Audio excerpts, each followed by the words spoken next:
Naka-record 'to para naka-OBS. Alright, so yung lesson natin for this week is the art appreciation, creativity, imagination, and expression. Okay? Ready na kayo makinig? Alright, so let's begin. So, art appreciation involves recognizing the emotional, technical, and conceptual values within artworks. So, you have to recognize na, di ba, art, as we define it, is a creative expression of human emotion, ideas, and experiences. So, ganun din, in art appreciation, you have to recognize yung tatlong aspect na yon, the emotions, the ideas, and experiences. Okay? So there, in appreciation, you have to recognize the emotional, yeah, the technical and conceptual. The ideas is the conceptual, the technical are the experiences that are being inculcated or nakalagay doon sa artwork. Bawat artwork ay pinag-ubusan ng emosyon, ng ideya at ng lakas o ng technical aspect o ng karanasan. It cultivates a deeper understanding of culture and human experience, fostering empathy and imagination. The importance of art appreciation extends to the societal development, encouraging creativity and critical thinking, which are essential for progressive society. So yung question natin is, ba't nga ba kailangan natin ng art appreciation? No, bakit kailangan natin ng art up?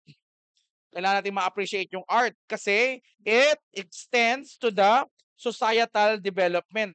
Kailangan natin ng art appreciation for our society to continue its development. Pag hindi na natin in-appreciate yung mga pagbabago, yung mga art na gagawa, mga naiimbento, wala na, hindi na tayo uusad. Yun yung totoo. Halimbawa, may yung mga technology, no? Itong mga technology na to, you can consider this as art forms or artworks, no, ng ibang tao. If you appreciate them, understand them, and able to use them, yung mga na-invento na ito, somewhat uusad tayo forward. Naintindihan ninyo? Makakasabay tayo dun sa agos ng buhay natin, sa agos ng paligid natin. So, the societal development. So, another one is the encouraging creativity. Ang kagustuhan ng tao ay hindi matatapos. Yun yung katotohanan. Kaya nga kayo nagpapatuloy, kaya nga kayo nag-aaral, di ba? Kasi probably yung gusto ninyo, meron pa kayong gusto pa na mangyari sa buhay ninyo. Tama ba ako?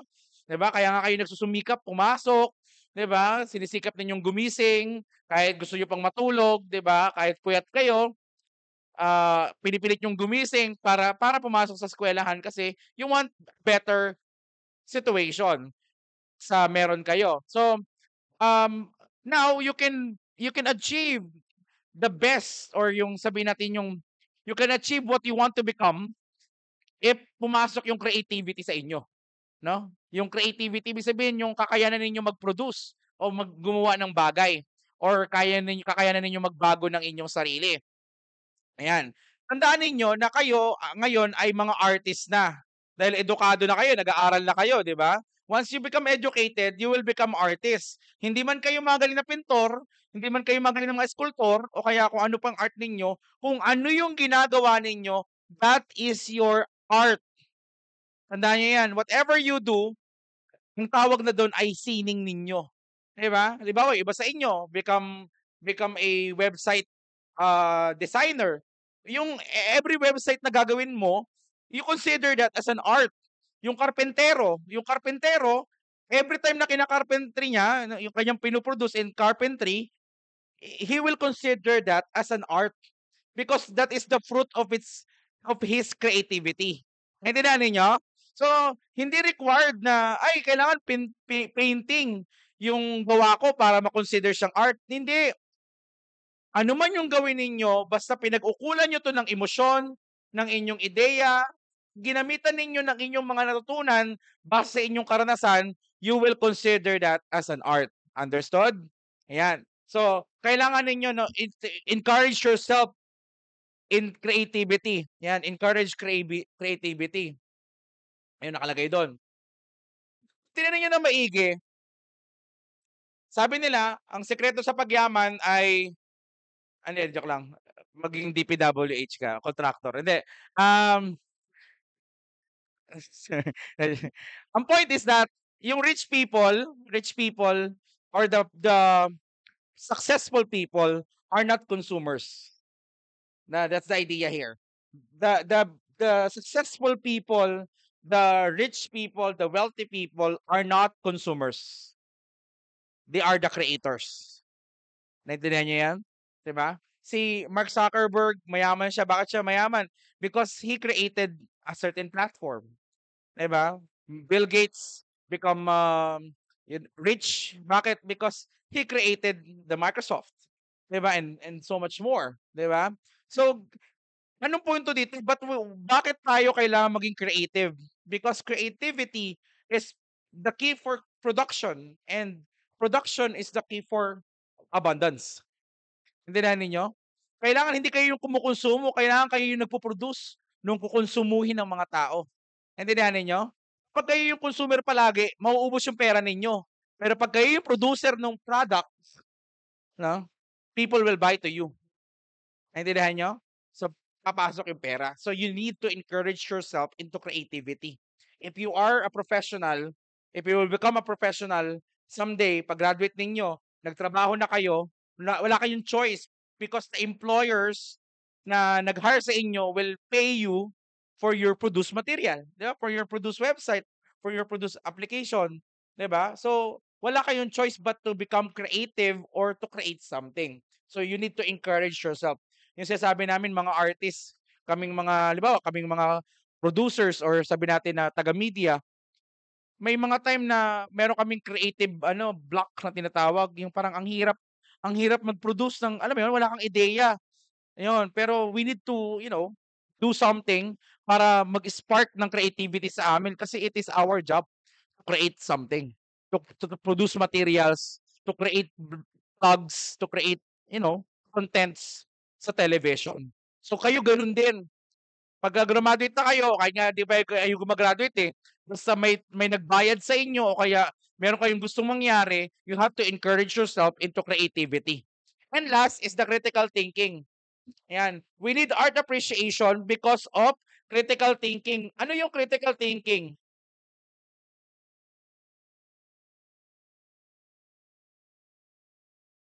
Ano sa tingin mo critical thinking? Ano para sa iyo critical thinking? Sa mismong arts po ba or in Oh, general kahit po? in general. Ang critical thinking po is yung malalim na pag-iisip po sa isang bagay. And when it comes po sa art, ginagamit po siya sa kung paano maiisip ng artist kung paano niya i-integrate yung emotion, yung ideas, yung pinaka-structure dun sa artwork na ginagawa niya or any form of art po na yun. So sabi niya, malalim na pag-iisip, 'di ba? Malalim na pag-iisip. Any other one? And ikaw, anong masasabi mo? What is critical thinking for you? Putting your brain into its extent potential. Yan, putting your brain into its extent potential, yung kaya niya, 'di ba? Yan. Tama 'yon, no? Tama yung mga sagot ninyo, no? Pero sa akin, in a simple word, critical thinking is pagiging advanced mag-isip, no? Critical thinking is pagiging advanced mag-isip. Understanding and realizing that whatever you do right now will impact you in the future. That's critical thinking. Ano man yung ginagawa mo ngayon, may dulot yan. Hindi man bukas, sa makalawa, pero sa hinaharap, may epekto yan. 'Di ba? At whatever that you see right now, sabi nga nila, walang usok kung walang apoy. 'Di ba? That's critical thinking. Na ano man yung nakikita mo ngayon, may dahilan kung bakit mo nakikita yan. Ano man yung nababasa mo ngayon, may dahilan bakit yan yung nababasa mo. Ano man yung kinukonsumo mo ngayon, may dahilan ba't yan yung nakukonsumo mo. At you need to answer that dahilan, that reason, no? That why question. That's critical thinking. Now, in our being an educated individual, kayo na mga nag-aaral dito sa pamantasan, you are now not just an individual. You're no longer just a student. Hindi na kayo basta estudyante lang, basta 17, 18-year-old. Tama ba? Ganun ba edad nyo? Hindi na kayo mga nasa 16, 17, 18-year-old kid. Hindi na, you're no longer like that. You are now an educated. And anong part ng anong responsibility ng pagiging educated? You become critical thinker. You are a critical thinker for your society. Para sa pamilya mo, ikaw dapat malalim ka mag-isip. Critical ka mag-isip. Dapat may tamang hinala ka sa lahat ng bagay kasi ikaw yung edukado. Naintindihan nyo? Yung parents natin, yung mga magulang natin, ng mga hindi nakapag-aral, 'di ba? Tinatayaan nila kayo. Ibig sabihin, yung supposedly benefits, convenience na nararamdaman nila, hindi nila yung dinadamdam, hindi nila yung nararamdaman, hindi nila yung dinaranas kasi ibinibigay nila yun sa inyo. For what? Para may return. In behalf of them, kayo na yung maging critical thinker. Kayo na yung maging observer. Kayo na yung malalim mag-isip kasi kayo may pinag-aralan. Naintindihan ninyo? Convenience is something we consume. Convenience is, kung hindi ikaw yung nag-grind, kung hindi ikaw yung nagpapakahirap to enjoy the convenience you are feeling right now or experiencing right now, probably there is somebody paying that convenience. 'Di ba? May kakilala kayo, maganda ang buhay, 'di ba? Bakit maganda yung buhay niya? Kasi probably yung parents niya yung nagpapakahirap para maramdaman yung magandang buhay mo. Kung ikaw naman yung nagtatrabaho para gumanda yung buhay mo, 'di ba? Probably ikaw yung nagbabayad ng convenience. Kasi may bayad yung convenience.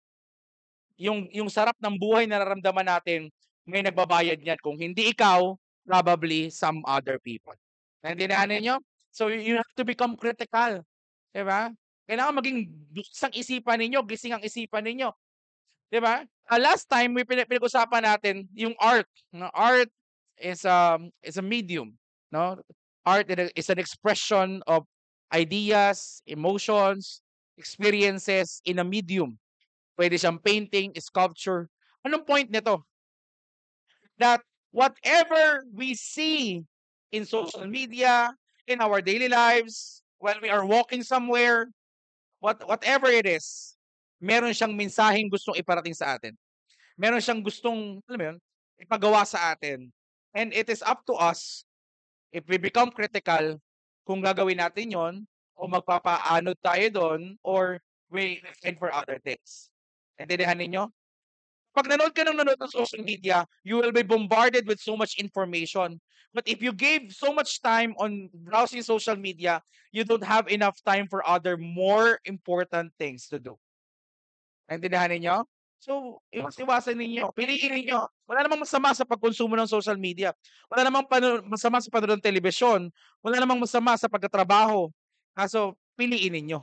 Kasi ang oras ninyo nauubos. Yun yung point. Nagagastos and so on. So, next. The essential role of creativity. Why creativity is very important for us na mga magiging professional sa hinaharap. No? Because we will become an artist. We will become artists of our craft, of our profession. Kailangan magaling tayo doon. Pag hindi kayo naging magaling doon sa profession ninyo, walang kwenta. Alam niyo, ito sabihin ko sa inyo, lahat ng bagay na hindi tapos, walang kwenta. Lahat ng bagay na hindi tapos, walang kwenta. Ito pag-aaral ninyo, hanggat di pa kayo graduate dito, walang kwenta to. Intindihan nyo? Yung painting, pag hindi kompleto, walang kwenta yon. Hindi mo pwede ibenta yon kasi kulang. Intindihan nyo? Pwede naman, kaso mahirap. Diba? Yung mga co-teacher ko, mga nag-aaral ng masteral, sabi ko sa kanila, tapusin nyo na yung masteral ninyo para tumas na yung sahod ninyo kasi lahat ng bagay na hindi tapos, walang kwenta. Diba? Ba't hindi tinatapos yung masteral? Ang bilis-bilis lang naman tapusin yung masteral. Diba? Pag gumawa kayo ng art, meron kayong project na ginawa at hindi tapos, walang kwenta yung project na yun kasi hindi pa tapos. Anong point? Tapusin ninyo para magkaroon ng saysay. Whatever you do, pag hindi siya tapos, if it's not complete, walang kwenta yon. Creativity is the driving force behind art. Walang art kung walang creativity. Allowing artists to interpret the world uniquely and inventively. So, nag-iimbento siya in a way na sa tingin niya mas appropriate, in a way na mas kaya niya, able siya to interpret the world.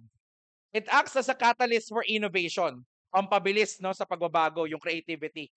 Creativity is a catalyst for innovation, pushing boundaries and challenging norms. In essence, creativity in art not only inspires change, but also enriches our lives by offering new perspectives and solution to societal issues. So, ang point is that we have societal issues. Yan. Yung societal issues na yan, ayaw mo man sa hindi, apektado ka nun. Diba? Yung flood control project, mukha lang pinagtatawanan natin, pero akala nyo hindi kayo apektado nun, pero apektado kayo nun. Hindi pa man ngayon, pero pag nagtrabaho na kayo, pagka binabaha kayo, kapag ka nasa evacuation center kayo, dahil sa lintik na ulan at bagyo at sa baka, di ba? Di ba? Di ba? Nakakainis. Apektado po kayo doon. So, there are societal issues in our society. No matter how big, how wealthy you are, how poor you are, certainly you will be affected by that societal issues. Therefore, we must be part of the solution these societal issues. Yun yung point. Sabihin niyo, ay, aktivista yung mga taga-PUP. Aktivista yung mga kung saan-saang eskwelahan. No. Nagiging aktibo lang kami sa pagsolusyon sa mga problemang nararanasan din natin. Naranasan nyo rin. Okay lang ba kayo na ganun lang? Pag binabaha, mag-evacuate, sabihin sa inyo, resilient naman kayo. Pero every time na may baha, pupunta kayo sa evacuation center. Diba? Paulit-ulit na ganon? Okay lang ba kayo sa ganon? No. As educated individual, we must take part in solving or putting solutions on these societal issues. Yun yung point. Kaya kayo nag-aaral para solusyonan, makisali sa pagsusolusyon doon sa mga problema ng lipunan ninyo. Kasi po, damay kayo. Kung hindi kayo damay, okay lang, pabayaan ninyo. Pero damay kayo eh. Damay yung kamag-anak ninyo, damay yung mga mahal ninyo sa buhay, damay yung crush nyo. No? So, sabi diyan, in essence, creativity in art not only inspires change. Lagi dapat tayong mangarap no ng pagbabago because no matter how good our situation is, there will be better than that. Kahit maganda na yung pakiramdam mo, maganda na yung karanasan mo, maganda na yung kalagayan mo sa buhay, may igaganda pa yan. If you just inspire for change, inspire for better, 'di ba? Kaya tayo alam nyo, kaya tayo ang tawag dito, hindi nangangarap ng mataas kasi hindi tayo na-expose sa mga bagay na mataas. Alam mo yun? Nakita yung pelikulang Parasite. Ayan. Yung Parasite, yung Korean, 'di ba? Pag tinignan niyo na maigi yung buhay ng mga yung mahirap, bakit sila nangarap maging mayaman? Because they experience how to live. 'Di ba? Like a rich people. That inspires change. Mangangarap lamang tayo ng mga bagay na mataas kapag naranasan nating maging mataas. So anong kailangan natin gawin? Expose yourself to better things. So that to inspire yourselves to better things. Okay? So, it enriches our lives by offering new perspective, mga bagong pananaw, di ba? Pag nanood ng pelikulang Pilipino, yun na lang yung perspektibo mo, ay, yan na yung maganda. Pelikulang Pilipino. Pero pag nakita ka ng mga pelikula galing France, galing sa Korea, galing sa iba pang mga bansa, ma-realize mo na, ay, may igaganda pa pala. Bakit ito yung ganda nung gawa ng ibang bansa? Bakit hindi natin kayang gawin din yung gano'n? Naintindihan nyo? This moment is an inspiration for change. You seek for change. And somewhat, by exposing yourself to better, creativity sparks. Kayo mismo makaisip ng creativity, ng pamamaraan para umunlad o iangat yung inyong kalagayan. Okay? So creativity is very important to art. Now, speaking of creativity, syempre mahirap maging creative kung wala kang imagination. 'Di ba? Sabi nga imagination mo yung limit. Sabi nga ni SpongeBob, imagination. 'Di ba? Sabi ni SpongeBob sa 'di ba? Imagination in artistic creation. Imagination is the bedrock of art. Ayan. Imagination fuels artistic endeavors by allowing artists to envision possibilities beyond the intangible world It is the cornerstone of creativity, enabling artists to explore unknown territories and create works that challenge reality. Furthermore, imagination fosters emotional connection and deeper understanding among varied audience. So paano nga kailangan mo munang para maging creative ka sa paggawa ng mga solution, kailangan maging creative muna yung inyong imagination. Kailangan pagyamanin mo muna yung imagination mo. Paano mo mapapagyaman yung imagination mo? Yun yung tanong. Paano ninyo mapapagyaman yung imagination ninyo? Imagination fosters emotional connection and deeper understanding among varied audiences. The more you interact with other people, lalong lumalawak yung imagination mo. Kapag nakipag-usap ka sa ibang tao, it's not 1 plus 1 is equals to 2. No. 1 plus 1 is equals to 3. New ideas sparks. New imagination emerge. Pag nakipag-usap ka, siya meron siyang imagination, nagbanggaan yung kanilang imagination, may mabubuong pangatlong imagination. Naintindihan ninyo? So the more people you interact with, the more people you converse with, lalong lumalawak yung imagination. Because kanya-kanya kayo ng aspiration, kanya-kanya kayo ng pangarap, kanya-kanya kayo ng mundo, larawan ng mundo na gusto. Tao, yung makipagkwentuhan, walang masama sa pakikipagkwentuhan, hindi yan krimen. Hindi yan parang pangmamanyak, hindi ganun yon. Hindi mo pwedeng manyakin lahat, di ba? Pero pwede ka makipagkwentuhan sa lahat. Yun yung point. So, wag kayong mahiya. Kayo bilang mga first year pa lang, yan, alam nyo, yung hiya, lagi ko nga sinasabi, ang hiya ay para lang sa kabayo. Di ba? Hiya, di ba, ginagano mo yung, hiya, tigidig, di ba? Na ang hiya ay para lang sa kabayo. At hindi kayo kabayo. So, if you're doing good, if you're doing what is morally right, why not do it again and again? Di ba? Naintindihan nyo? Yung mga magnanakaw nga dyan ng mga politiko eh. Hindi nahiya, di ba? Kapal na mukha, di ba? Oh, kayo pa kaya? Di ba? Sabi nga ni Bongbong Marcos, hiya naman kayo. Di ba? Sila yon. Sila na gumagawa ng mga katampalasanan sa kanang mga, ng mga kahiya-hiya. Pero kayo, pakikipag-usap, pakikipagtalastasan, pagsishare, alam mo yun? Pag nag-usap kayo, meron kayong mga meta na may imbento. Most effective tactics available. Di ba? Naintindihan ninyo? Kaya huwag kayong mahihiyang makipag-usap. Huwag niyo isipin na, ay, ako na yung pinakamagaling eh. Walang pinakamagaling. Wala. Walang ganun, be. Walang competition sa real world. Okay? Anong kailangan mong gawin? Kalabanin mo sarili mo. No? Kalabanin mo yung sarili mo, yung dating ikaw. Kailangan mas magaling ka kaysa sa kahapon mo. Yun yung mahalaga. Okay? At the end of the day, the challenges, the societal issues that you feel, and the societal issues that you are encountering or experiencing can be somewhat solved by you and you alone. Di ba? Yeah. So, kailangan yung makiambag. Pag lahat kayo nag-ambagan, uunlad tayo. Now, you have the creativity. Your creativity will be catalyzed by imagination. Siyempre, yung imagination mo lang yon. Hindi magiging material yon kung walang expression.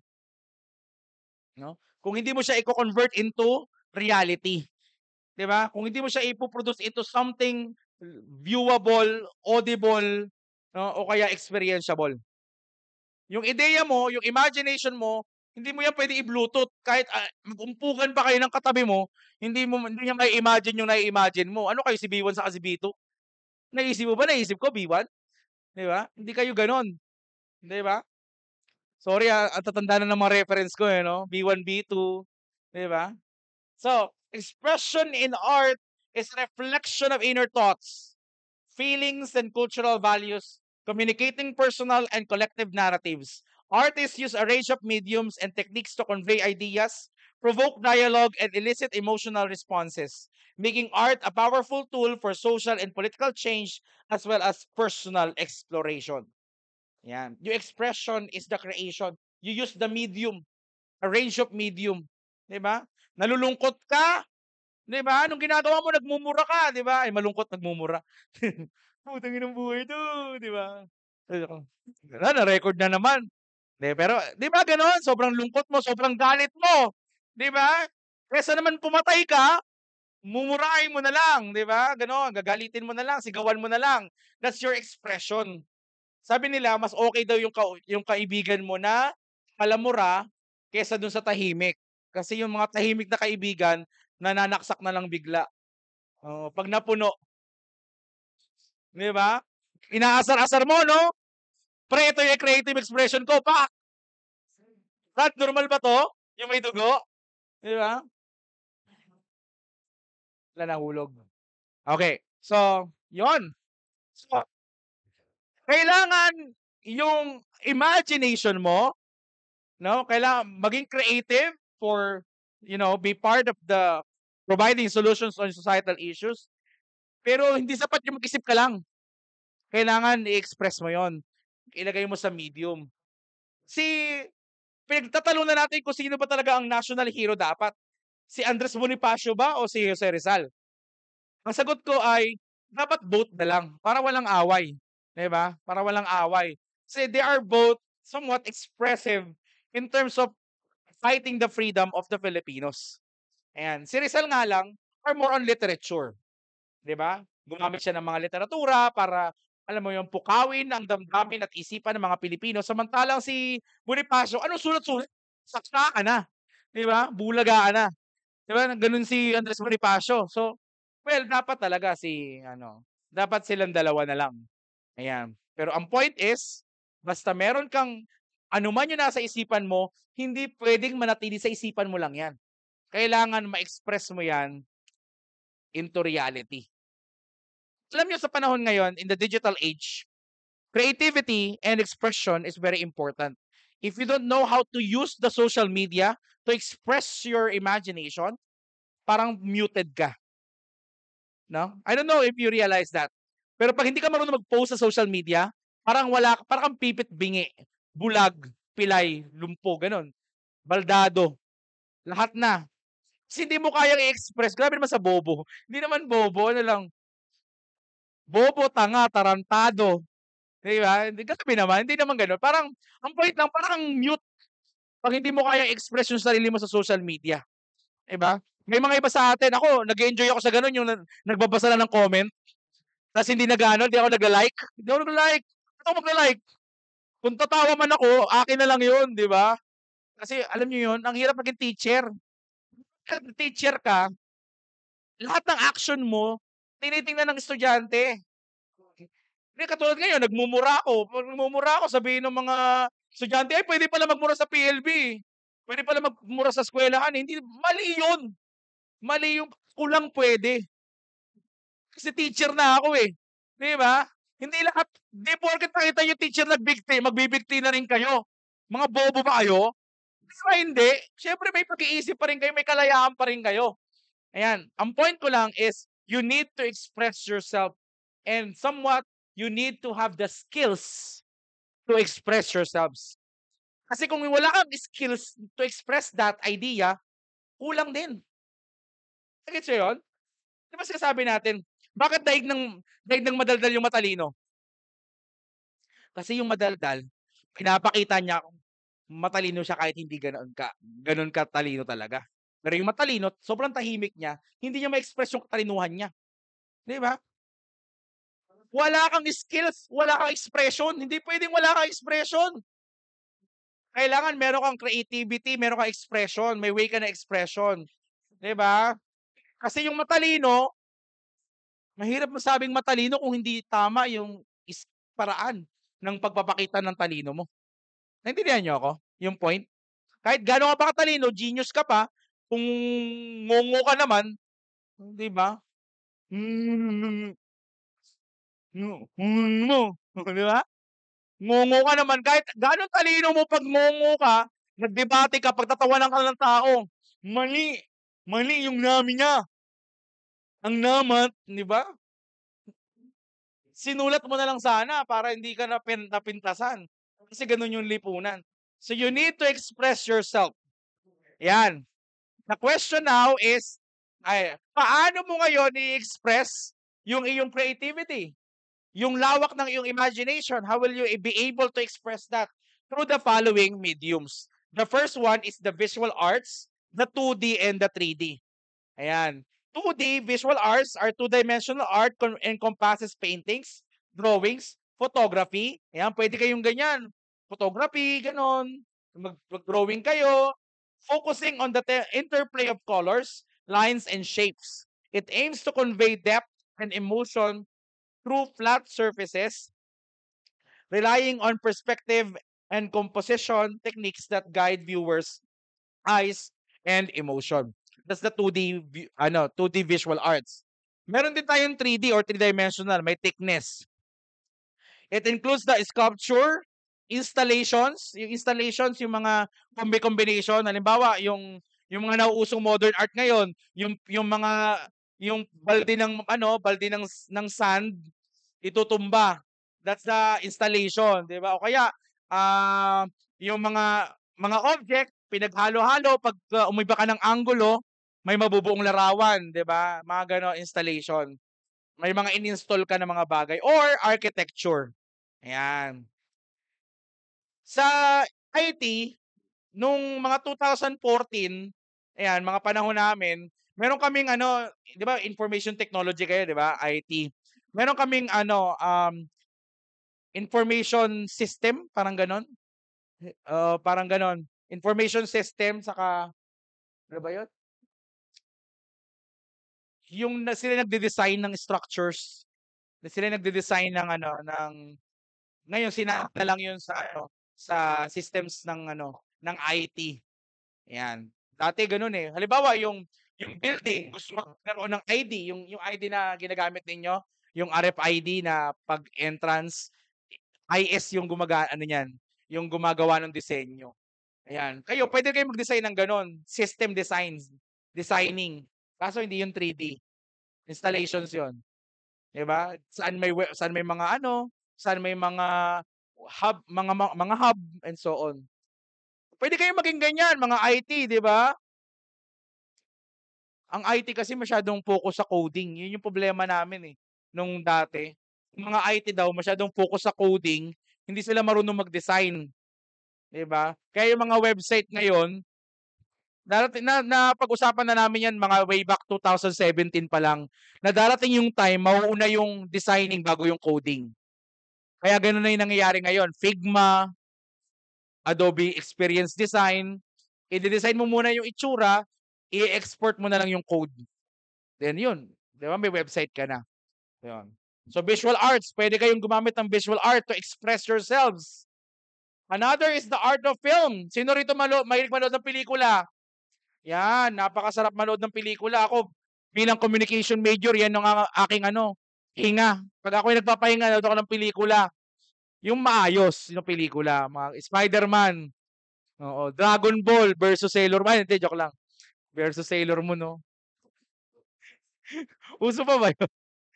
Alam niyo ba yun? Naabutan niyo ba yun? Dragon Ball versus...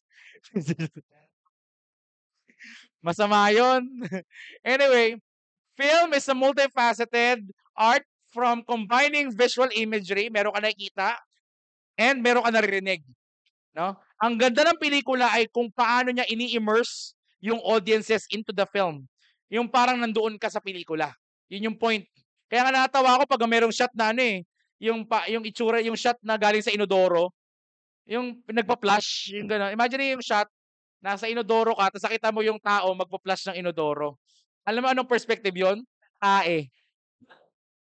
Tae perspective tawag namin doon. Eh, yung perspective ng tae pag flash eh.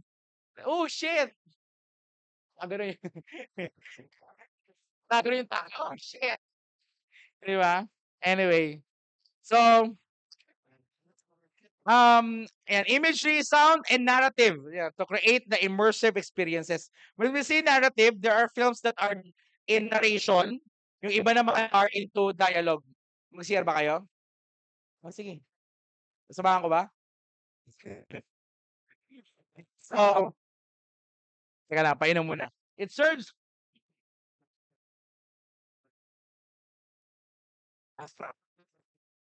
So it serves as a dynamic medium for storytelling, allowing directors and writers to express ideologies, emotions, and cultural critics, shaping public perception and dialogue through powerful visual language. Yan yung pelikula. Pwede kayong gumawa ng pelikula sa panahon ngayon, sobrang mga cellphone natin, pwede na kayo gumawa ng pelikula. Nung panahon namin, napakamahal ng mga camera para makagawa ng pelikula. Mga digital camera, ang pangit pa ng itsura, 'di ba? Pangit pa ng graphics, alam mo 'yun, ang pangit pa ng kuha. Pero pinagtiyatiyagaan namin kasi 'yun lang yung paraan. It's not about the machine, it's about the storytelling, no? Gano'n kami nung panahon namin may mga documentary kami na gamit digicam lang. Yan, pero napagtiyagaan naman. Ngayon mura na cellphone ninyo. Magkano lang, halagang 20,000, maganda na yung kuha, 'di ba? So you can do vlogging, storytelling, kwentuhan mo lang. Alam mo yun, 'di mo alam yung kwento. Bawat araw may bagong kwento, 'di ba? Yan. Sabi ko nga sa mga estudyante ko, 'pag pinapagawa ko kayo ng documentary, hirap na hirap kayo maghanap ng subject na i-document. Samantala yung kayo na mismo, worth documenting. Yung stories niyo mismo, worth documenting. Ba't hindi yun yung banata ninyo? 'Di ba? Hindi yung kung ano-anong pinaghahanap ninyo. Ayun. Because your life is a good story to tell. Next. Pag ayaw niyo naman gawa ng pelikula, pwede kayo mag-perform, 'di ba? Mga TikTokeries kayo. Ayan, performance art is engaging the audience, interactive and empirical nature. Performance art is characterized by its direct engagement with the audience. Yung pinag-uusapan natin dito is the performance art in theater, play, yung dancing na nasa palibot yung audience.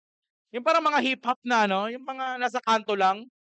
Nalaro niyo ba nung bata kayo yung ang buhay mo madaling matetano, 'di ba? Yung buhay mo madaling matetano, 'di ba?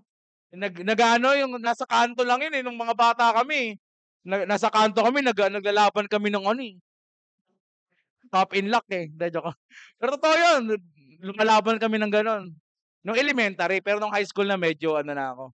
Singing contest na nilalabanan ko. Giliw, wag mo sanang isipin. 'Di ba? Ano 'yun?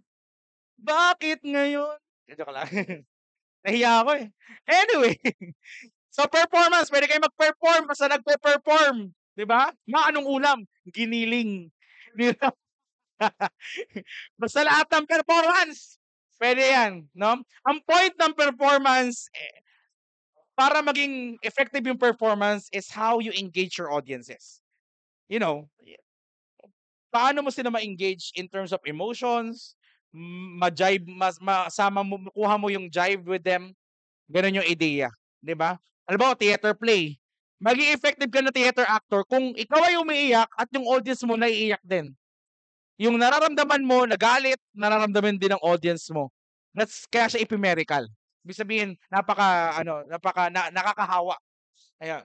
So, often blurring the lines between performance and observers. Unlike other perform, it is transient. It's in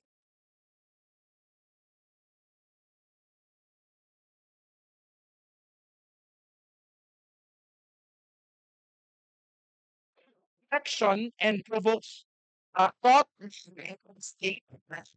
Alam nyo, even itong tuturo, this is performance art. No? How I perform with you is different from how I perform to other sections.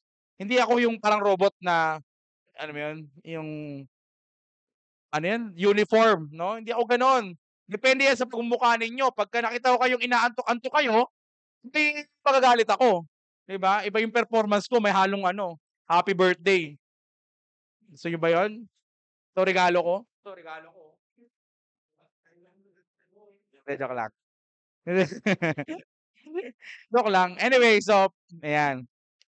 Okay lang kayo? Parang inaantok kayo Itong mga oras na to yung masarap, matuto. Oh my God! You failed! Nag-failed kayo. That was a test and you failed. Anyway, ayan, poetry performances. Sino rito yung nakapanood na ng mga yung mga spoken poetry? 'Di ba? Ayan, 'di ba? Gustong-gusto ko yun habang kumakain ka ng ng sanggupsal, sanggupsal. O, 'di ba? O aking irog sa iyong ganda, ako'y samba, sa utot mo ako'y tumba, 'di ba? Ano yun, mata mong kaakit-akit, muta mo'y madikit, ilong mong marikit, salamat ay nakakuyapit. Yan, poetry performance. Pwede kayong mag-bars, 'di ba?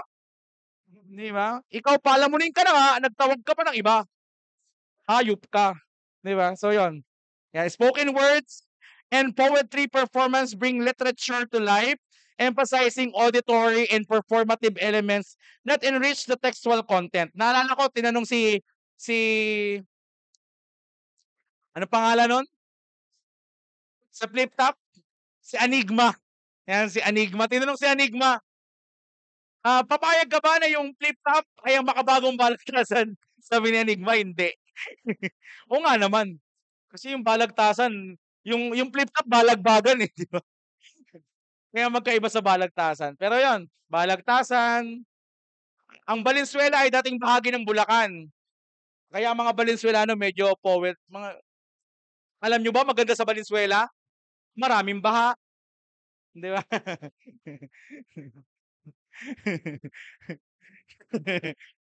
Rhyme yun. Alam mo ba, maganda sa Valenzuela? Maraming baha. Hindi. Pangit pa kalsada, pati yung muka. Hindi, joke lang. Walang pangit sa Valenzuela. Di ka sure. Through through rhythm, pace, and delivery, poets connect with the audience on a visceral level, conveying the intensity of emotions and societal issues, fostering community and cultural dialogue. Ayan. Diyos ko, pagka in-upload ko to, tapos mapanood ng mga bata, kinat, no, tapos nilagay sa ano, Diyos ko. Katapusan mo na, Ednil. Huwag niyong gagawin yun, ha. Ayan. Architecture. Ayan. Architecture, no? Pwede rin kayong mag-express ng art ninyo through architecture. Basa na yung mic ko, kadiri. Bao. Inamoy. Baliw eh, no? Yan, basahin nyo na lang yung elements of influence, di ba? Yung architecture, alam nyo, ang IT kasi, ano eh, meron kayong IT architecture, di ba? Infrastructure, parang ganun. Design. Wala kayong ganun? Wala pa. Susunod pa yan. System design. System design. System architecture, back-end, front-end, mga ganon. Yan, dance as a human experience. Alam nyo ba na ang mga sayaw ng Pilipino ay yung ating indayog, yung ating movements should be influenced by our societal issues o kaya societal experiences. No, hindi ka pwede kumuha ng hindi bagay sa iyo, 'di ba? Kaya ang mga ati-atihan gano'n, kasi gano'n yung pagtaas kaya Santo Niño. Na dubi-dubi-dap-dap, dubi-dubi-dap-dap, ginaganon yung Santo Niño. Ati-atihan. So dance utilizes the human body to express emotions, ayan, tell stories. Maganda manood ng dance. So totoo lang ako nag-enjoy ako pagka nanonood ng sayaw. 'Di ba? Ay, hindi ako magaling sumayaw eh. Pag gumiling ako, liig lang eh. Pag gumiling ako, liig lang. Anong ulam? Giniling. Liig lang yung gumigiling. Hindi ako magaling sumayaw. Nung kabataan ko, magaling ako sumayaw. Ngayon, misis ko na lang nakakaramdam ng sayaw ko eh. Joke lang. Kalmahan nyo. Sayang, yung mga nanonood ng YouTube video na to, pasensya na. PowerPoint lang kayo. Hindi yung makikita yung performance ko. Anyway, so, ayan, dapat na yung art natin, yung human body, express emotions, di ba? Ayan, tell stories and connect with the audience, di ba? As a universal language, it transcends cultural barriers and communicates complex ideas through movement. Dance also plays a critical role in rituals and celebration. Sa Pilipinas, kaya sumasayaw ang mga tao dahil sa mga ritual. Di ba? Kaya yung mga movement natin nakabase doon sa ritual. Halimbawa, nagsa-sundance ka, di ba? Ay, rain dance pala, di ba? Rain dance. Ano ba yan? Pata. Sabi ko, iba pala yung Ritual, 4 Anyway, so, apatay, apatay. Ano yan? May tao? Wait lang. Anong kailangan ninyo? Ano yun? Wala naman. Wala naman daw eh. Loko kayo eh. Ayoko nga. Walang kwenta yon. Wala din. Ako, nasaan nyo pa ako eh. Sana all ginilingan. Anyway, dance also plays, ayan nga, yung ritual and celebration. Tinignan yung mga ethnic dance natin, tinawag kasi siyang ethnic dance eh. So hindi talaga siya ethnic dance, it's a cultural dance. No? Kasi yung mga dances na ito serves as a identity for different culture. Halimbawa, yung ati-atihan, iba yung sayo sa ati-atihan.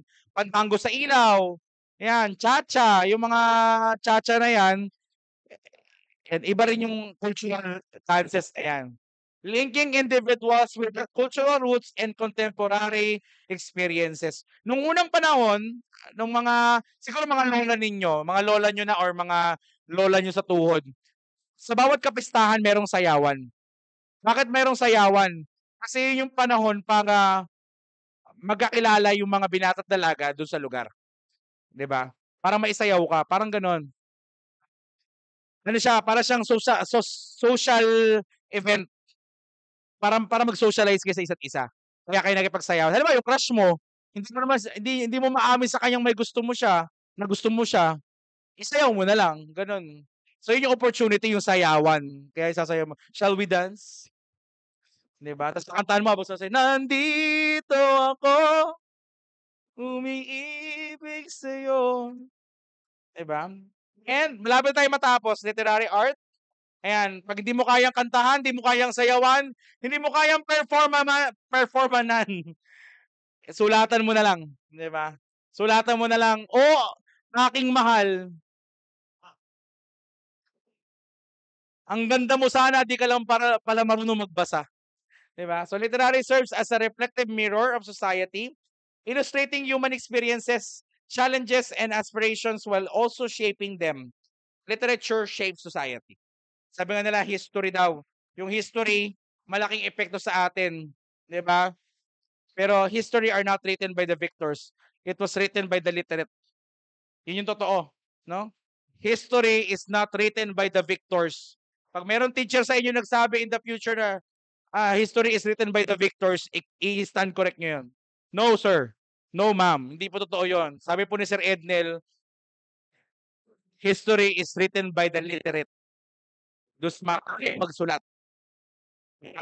Ang mga Mongolian, sila Genghis Khan, malawak yung kanilang nasakop na lupain. Pero kaunti lang yung records nung kanilang nasakop. Bakit? Kasi hindi sila literate. Si Genghis Khan ay sobrang busy sa pakikipag-atayan saka panghahalay ng mga kubkob nilang mga kababaihan. 'Di ba? Wala na silang oras para mag-aral. So kanino yung records about the fights of Genghis Khan doon sa mga nasakop nila na mga monghe, no, na mga monasteryo ng China. Ayan.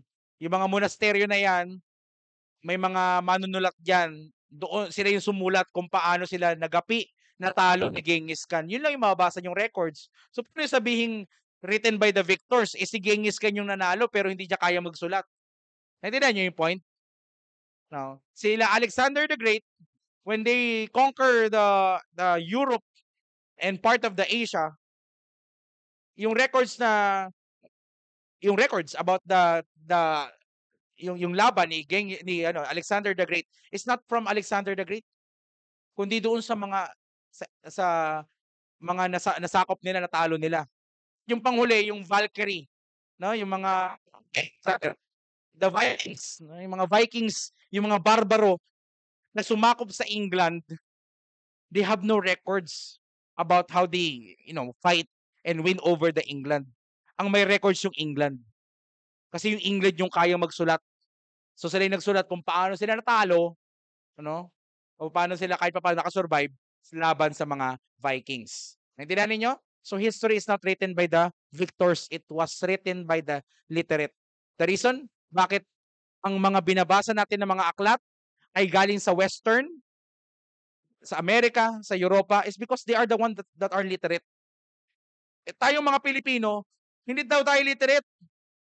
Literate tayo, ang problema, yung mga sinulat natin, sinunog ng Espanya. Ginawa, ni red tag as gawa ng demonyo, gawa ni Satanas. Kasi nga naman, yung sulat natin, yung baybayin natin, parang parang bula-bulate. 'Di ba? Mukhang gawa ni Satanas daw. O sabi ng mga Katoliko, sabi ng mga pare, yan, gawa ni Satanas yan. Sunugin yan. O wala tayong records. Nagmukha tayo mga idyo. Hindi tayo idyo. It is the Spaniards that told the people that Filipinos are idiots. And yet, we worship the same God that they are worshiping. We worship the God that they told us to worship. 'Di ba? Tayo na nga inapi eh. Tayo na nga tinawag na tanga eh. Pero sinusunod pa rin natin sila. Down to this moment. 'Di ba? So, ganun. Anyway, so that's the literary art. Literary works can influence the society. Yan. Shaping the society. It provides insights into different cultures and time periods. Ayan, kahit mga lumang panahon, kamakailan lang, basta na-publish yan, pwede mong mabasa, maunawaan in the literature. Moreover, literary works can inspire change, challenge norms, and contribute to intellectual and philosophical discourses. Katulad na lamang ng Noli Me Tangere at ng El Filibusterismo. Imagine niyo kung walang Noli Me Tangere at El Filibusterismo. 'Di ba? Pagod na yung tao pero hindi nila na-realize na pagod sila. Hindi nila na-realize na marami pala sila. So nung nabasa nila yung El Filibusterismo, oh shit, let's go. 'Di ba? Sabi nila. Kasi nakita nila, ang dami. Dami pala tayo. Yung nararamdaman ko, nararamdaman pa rin pala. Tara, sugod na tayo. Ganun yun. Hindi kasi kayo nabuhay eh, nung panahon na yun. Ako kasi, hindi rin. Ayan, theater. Ayan, theater, or yung teatro. No, teatro, yung play. Functions as both entertainment and social commentary, offering a unique platform for exploring complex social issues. Alam nyo, ang back dito, yung BACTA, yung theater arts dito, ayan, they have some events, they perform theater plays. Manood kayo ng ganun kasi ano rin siya eh, maganda rin siya panoorin. Nakaka-enjoy din. Hindi naman siya nakakainis. Nakaka-enjoy din. Try nyo. Explore nyo yung sarili ninyo sa iba't ibang art para dumami yung kakayanan ninyong art, yung kaya ninyong gawin na art. Kasi hindi ka gagaling sa pagsayaw kung hindi ka manood ng pagsayaw. Yun yung point. 'Di ba? Pag may trabaho na kayo, hindi kayo gagaling maging programmer kung hindi niyo i-expose yung sarili niyo sa maraming programs. Okay? Malapit na tayo matapos. Tama ba? 13. Ayan na. And last is the applied arts. Ayan. The integration of art in design. So ito, disenyo, structure, architecture, design, merong art. Applied arts intertwine practical design with aesthetic principles, enhancing the functionality of everyday objects while elevating their visual appeal.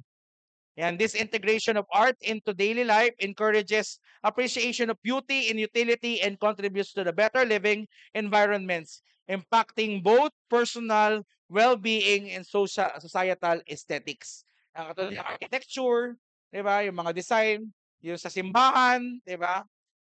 Ayan. Sa dati meron kaming ano bang tawag doon? Inaral namin 'yun eh.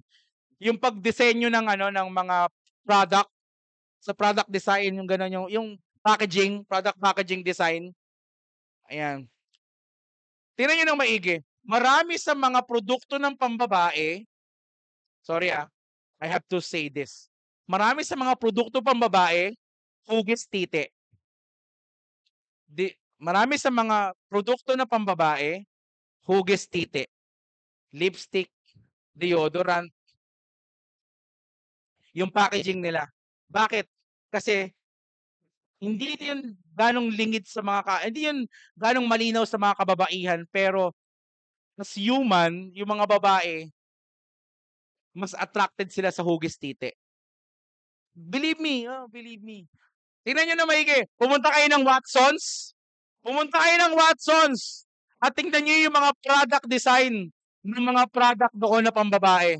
Ma-realize, uy, nga no, totoo to ah. Hugas. Totoo yun. Oo.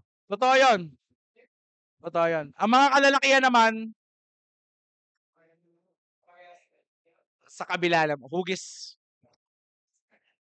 Basta. Yun. Kasi, totoo yun. Bakit? Kasi nga, you know, last na, kaya ka mahilig sa ganyan. Pero may mga lalaki mahilig sa sapatos. Kasi yung bunga nga ng sapatos,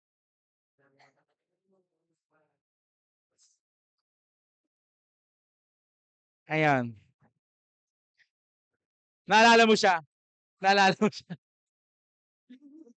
Anyway. Ayan, embracing art in everyday life, recognizing art's presence. Art pervades our so everyday experiences from the design of our environment, the media we consume, by actively recognizing and appreciating the artistic elements within daily life, individuals can enhance personal fulfillment and cultural awareness, fostering a more interconnected and empathetic society. Imagine niyo kung walang art sa pang-araw-araw natin, boring yung buhay natin. Walang kulay. Imagine niyo kung yung building ng PLB, hindi orange. Bakit ba orange yung building ng annex? Alam niyo ba kung bakit orange? Kasi kwek-kwek tayo. Kayo yung itlog. Oo, yung scotch yung itlog. Kwek-kwek ka eh. Oo. Ngi. Okay yun ah. Bagsak ko nga yun. Sino yun? May nagngi. Hindi, biro lang. Hindi ko rin alam. Pero ang pangit, di ba? So, siguro better if sige nga, yan ang assignment ninyo. Kung anong magandang kulay sa building ng annex kung hindi orange. Okay na yan, no? Mukha naman tayong kwek-kwek eh, no?